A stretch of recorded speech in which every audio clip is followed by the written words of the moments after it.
Shri ST. होसन जी। बहुत बहुत शुक्रिया सर, आपने मुझे बोलने का मौका दिया। सर, समाजवादी पार्टी और उसके नेता अखिलेश यादव जी हमेशा पॉजिटिव पॉलिटिक्स करते हैं। बहुत सी चीज़ें ऐसी हैं जो अप्रिशिएबल हैं, जो हमारी प्रेसिडेंट साहिबा ने कहा, जिसमें हम चंद्रयान की सफलता के ऊपर वैज्ञानिकों को भी मुबारकबाद देते हैं और दुनिया में पहली बार साउथ पोल के ऊपर हम लोग पहुँचे। G20 का सफल आयोजन हमारे देश के लिए गर्व की बात थी और एशियन गेम्स के अंदर जो हमने पदक लिए वो भी शायद पहली बार इतने पदक हमने लिए हैं। खेलो इंडिया स्कीम एप्रिशिएबल स्कीम है सर, लेकिन कहीं ऐसा भी है जो नेगेटिव चीज़ें भी हुई हमारे देश में। जो हमने देखा इस लोकसभा के अंदर कुछ कानून ऐसे बने जिनकी वजह से हिंदुस्तान की दूसरी बड़ी आबादी मुसलमान परेशान हुए और फिक्रमंद हुए। CAA कानून आया, पहली बार आज़ाद हिंदुस्तान के अंदर एक ऐसा कानून बना जिसमें धर्म के आधार के ऊपर डिफरेंशिएट कर दिया गया। अगर श्रीलंका से, बर्मा से, बांग्लादेश से, पाकिस्तान से अगर कोई मुसलमान प्रताड़ित होकर हिंदुस्तान की शरण में आना चाहता है तो उसको नागरिकता नहीं दी जाएगी, बाकी सबको दे दी जाएगी। सर, क्या ये हमारे कानून के दायरे में ये बात सही है? इसी तरह से आर्टिकल 370 हटाया गया। आर्टिकल 370 हटा, लेकिन 371 नहीं हटाया गया।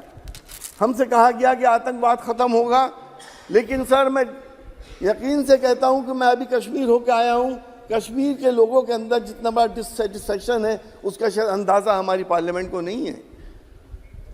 हर दूसरे दिन कोई ना कोई आतंकवादी घटना होती है। तो आर्टिकल 370 हटने से कश्मीर को क्या मिला? मुसलमानों के शरीयत में मुदाखलतें हुई, 3 तलाक का बिल आया। इसका मैसेज क्या गया हिंदुस्तान के अंदर कि किसी को हिजाब पे परेशानी होने लगी, किसी को नमाज पे होने लगी, किसी को अजान पे होने लगी, तो किसी को मस्जिद पे होने लगी, तो किसी को मदरसे पे होने लगी। क्या सर ये वही देश है जो हमने साथ मिलके एक साथ अपना खून देके इस देश को हमने आज़ाद कराया था? आखिर ये किस जगह जाके रुकेगा? एक मसला तय हुआ बाबरी मस्जिद का, सुप्रीम कोर्ट ने एक फैसला कराया, इंसाफ वो फैसला हुआ, इंसाफ नहीं हुआ, लेकिन फिर भी एक मसला तय हो गया। अब दूसरी मस्जिद का काम शुरू हो गया, उसमें भी एक जज साहब जो रिटायर होने वाले थे अगले दिन, उन्होंने एक फैसला दे दिया ज्ञानवापी मस्जिद में। इसके बाद मथुरा के बाद ताजमहल, कुतुब मीनार, दिल्ली की जामा मस्जिद और 3000 मस्जिदों पे जब ये लोग क्लेम करते हैं तो देश का हाल क्या होगा कि ये सोचने की बात है। पार्लियामेंट को और हम सब लोगों को इस पर गंभीरता से सोचना पड़ेगा कि हम अपनी आगे आने वाली नस्लों को क्या देके जा रहे हैं। प्यार मोहब्बत देके जा रहे हैं या नफरतें देके जा रहे हैं? ये इस सिलसिले को आखिर अब कब तक जारी रहेगा? ये सिलसिला अब बंद होने चाहिए। सर, एपिडेमिक की बात हुई, मैं अपने साइंटिस्ट को मुबारकबाद देता हूं कि उन्होंने बहुत जल्दी वैक्सीन तैयार करी और सस्ती तैयार करी। वैक्सीन हमने तमाम दुनिया में सप्लाई करी, लेकिन उस एपिडेमिक्स में हमने आंकड़े क्यों छुपाए? हमारी सरकार कहती है कि तकरीबन 5 लाख लोग मारे गए, लेकिन वर्ल्ड हेल्थ ऑर्गेनाइजेशन कहता है कि हिंदुस्तान के अंदर 50 लाख लोग मरे कोविड से। छुपाने की जरूरत क्या है कि इसमें सरकार जिम्मेदार थोड़ी है, ये तो क्या एपिडेमिक था। देश के अंदर वो दौर भी हमने देखा था कि जब मरीज जाते थे तो उनको ICU नहीं मिल रहा था, उनको ऑक्सीजन नहीं मिल रही थी। दिल्ली के अस्पतालों के बाहर एम्बुलेंस के अंदर लोगों की मौतें हो गई, और जब मौत होने के बाद शमशान घाट इंसान पहुंचा है तो उसको लकड़ी नहीं मिली, गंगा के किनारे उसको दबा दिया गया और उसकी लाशों को जानवरों ने नोचा। कोई तो जिम्मेदारी ले इस बात की। क्या ये वैसे ही हो गया? कौन जिम्मेदार है? यकीनी तौर पे जो सरकारें हैं वो इस बात की जिम्मेदार हैं और बड़ी बड़ी बातें करते हैं, पीठ थपथपाते हैं, लेकिन हुआ क्या असल में?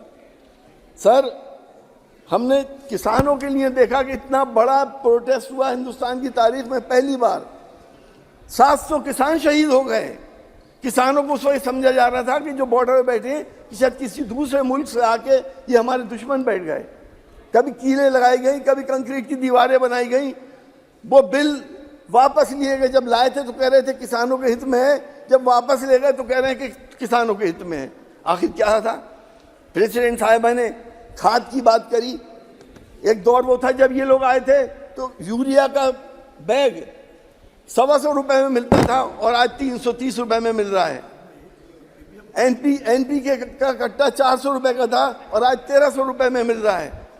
डीजल कितना महंगा हो गया, किसान की लागत कितनी बढ़ गई और उसको आय कितनी कम हो गई। आप कहते हैं दुगनी आय कर रहे हैं, किसान के लिए एमएसपी में क्या कर रहे हैं?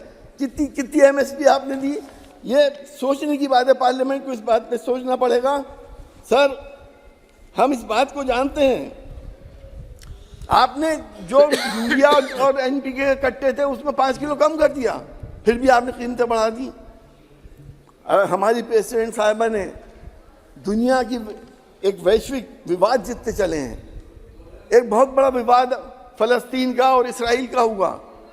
हमारी सरकार ने 5 घंटे के अंदर इसराइल की हिमायत करने का ऐलान कर दिया।